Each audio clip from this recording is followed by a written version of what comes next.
Welcome to 602 Lawn, the Interlok House. I'm Lori Sisson with the Michigan Homes and Cottages team, here with Mark Lauterbach, the developer and architect of this home.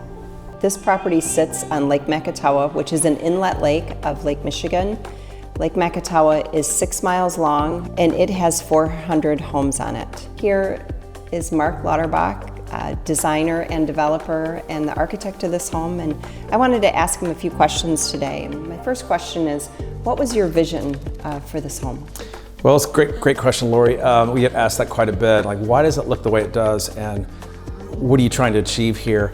And I think there's several answers to that, but I think the first was that we thought that lakefront properties are really hot right now, and Lake Macatawa especially in this portion of western Michigan.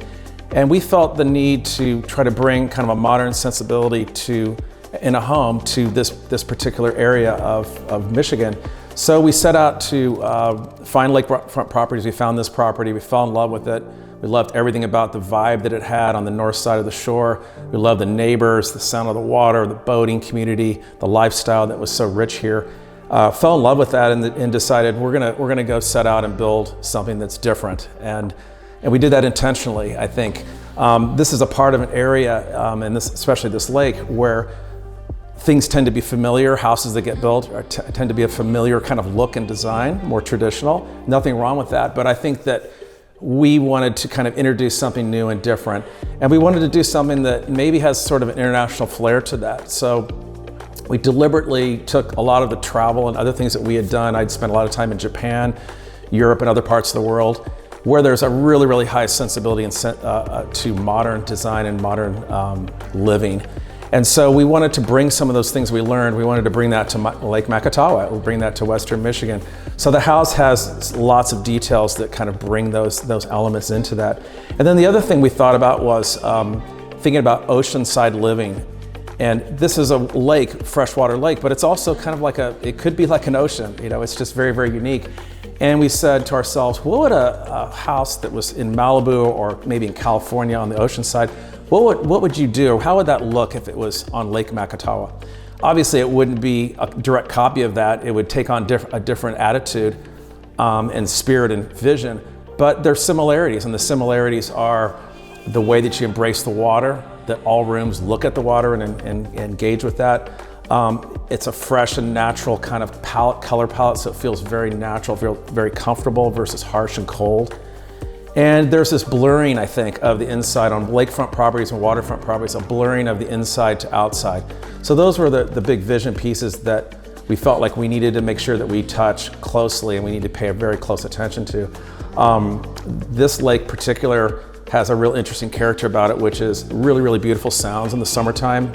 Lapping water constantly, sounds of boats driving by, kids playing, the sounds of breezes, and then lastly the sky, you know, the big sky. It's a very panoramic sort of view, and you get that at nighttime, you get that at the daytime. It's just really beautiful. So we wanted to just soak all that in and have a house that would embrace all of those elements. And I think we've tried to do that. I think we've done a pretty good job at that, but it's a lot of fun. The next thing too is that my partner and I decided that as we were designing and building the house, all the decision making would be around, would you live in a house that had those things? So if we were trying to decide on the material palette, let's say for the countertops, we asked ourselves, we're not cutting corners, we're not interested in that. We're interested in doing the right thing. And the right thing sometimes costs money, sometimes it's thrifty, it's about design, but we wanted to make sure the lens that we pass through is this something you would be happy with? Would you live in a house that had those details? And so it was a great sort of filter to run all of our decision making through. And then the last element of inspiration or vision was to look at mid-century modern homes in the 60s and 70s, some of the sensibilities about those houses, especially the modern ones, about what made them so successful and so great. And a lot of it was, there's a lot of similarities, but a lot of that was about the openness, the simplicity, the attention to detail, and also the not having decoration as the driver, really just being honest about the materials and honest about the pieces. So we took those into account, and what I think we've done at Interlok is we've created, you know, a piece of art. It's a one-off. It's not going to be copied. It's not going to be replicated. It's never been built before. and it blurs the lines from all these different kinds of architectural styles. So you can't quite put your finger on it, but you know that it's unique and different. Yeah, I love that about this house. Tell me, what are your favorite things that make it different from other homes in the area? Well, that's also a very good question, and we get asked that. I think in this particular part of Michigan, I think unfortunately, heads and beds kind of sells. How many bedrooms, how many bathrooms do you have? Is there a basement? How many square feet? Although this is not a small house by any means, this is a very, very luxurious, large home. What we thought was, and I'll use the hashtag was smaller but better. And our thought was, let's make great spaces, but let's do it really, really well. And let's make exquisite detailing, exquisite material choices, deliberate connections to nature inside and outside and viewpoints. And that's also, by the way, not just from the street, but also from the lake being almost really a pseudo front door to most properties on Lake Macatawa. People engage and they identify themselves by what does your house look like from the water. It's different. That's a different mentality. The other thing was, a lot of homes in this area tend to kind of introduce the garage first, and they face the street and you drive past a garage before you even get to the house. And we deliberately decided, we're going to turn the garage, we're going to create a motor court, you're going to enter into a space has a low wall, garden wall, and then you kind of unfold before you get into the house itself. So there's a series of courtyards leading into the house experience. The other thing that we thought was that surprisingly, on Lake Macatawa, lots of homes don't really fully take advantage of the views, and we've never understood why. And we toured quite a bit of homes that must have been houses that were designed and sort of drag and dropped, on a site itself, and were clearly not designed for the view and for the winds and the patterns and the sunlight. And so we said, every room in this house is got to have a view of the lake. You've got to at least get a glimpse of the lake from anywhere that you are, starting from the street and approaching the house. So we made that very, very deliberate. And I think that leads to this idea of handcraftedness. So we use another hashtag, which is handcrafted intelligence, which is about really doing crafting something by hand, not unlike a production car, let's say, an Audi, versus a Ferrari or something that is really built by hand. It's built by artisans. It's designed and thought through in very deliberate analog ways. So we take a lot of pride in that although we use computer for things when we design, it's not an AI house, and it's not a replicated house that was designed by a computer. It was done by hand. And the contractor also embraced that concept, and the contractor was here every day handcrafting and ensuring that this vision was carried all the way through in all the details. So that was super, super important. And I think that the thing that thinks different also is just the idea that materiality, the design itself, has kind of a future-proofed attitude to it, where in 10, 20 years, timeless, that this thing will look fresh for a long, long time. And I think that was really, really important. Yeah, I think they've done just a spectacular job. One of my favorite elements is the southern exposure. So what are some of your favorite elements of the house? Well, I think, and again, we won't talk about rooms and how many of this and that and air conditioned throughout. I think it's about the third hashtag, which is details matter. And we asked ourselves that over and over again about what is it about this house, as it's almost a subconscious read where you come into it and it feels right. It feels warm and inviting, and it flows really well.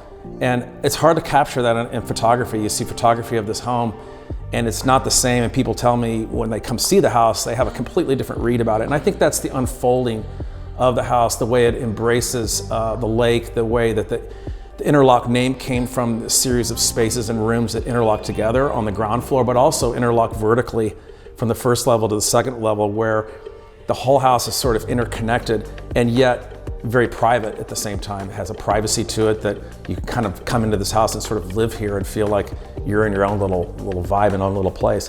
So I think that the things I like are that aspect of it, that every room has a view of the lake and nature and the internal gardens. We have quite a bit of these Japanese-inspired gravel gardens that have different geometric patterns within them, Japanese maples, dwarf white pines that we've used as accents. So I think that leads to this idea of warmth of materials. And so from the outside, the use of natural cedar, warm colors, the limestone burnished block that we have as garden walls, and then this gravel, these series of gravels that are indigenous to this area. They came from the lake and the glacier that came through, thousands of years ago. And we've utilized all this natural stuff to make the house feel like it blends inside and outside, but that it feels warm and it feels natural. And I think that's the biggest push there, that we just really want this house to feel like it kind of grew and kind of came out of the land in a certain way. I also like the contrast. I think that we try to create contrast, and it appears sort of very white, and with this warm floor and the wood walls, the rift oak walls that we've used everywhere. But what we've done is we've created this neutral palette that allows artwork to kind of pop out and shine. And it also allows us to create windows that look out to nature, whether that's a red Japanese maple, whether that's the lake itself. We've sort of created these apertures and these windows and they become artwork, really. So I think the layering and the contrast is super important, and really having restraint in the way you do that. So you don't want to overload everything. You just want to do just enough to create that really, really interesting palette. And then I also like the nighttime read here. As I mentioned a little earlier about this nighttime when there's a full moon, the stars, the moonlight, the big sky, the reflections off the beautiful lake. It's really, really magical. And I just don't think you can't create that, and I don't think that really exists in many places where we live. So I like all those. I think it captures the essence of Interlok, and I think it celebrates this idea of modern living on Lake Macatawa in Holland, Michigan. And I think you've done a fabulous job. We want to thank you for meeting with us today, and please come and see 602 Lawn here in Holland, Michigan. Thank you.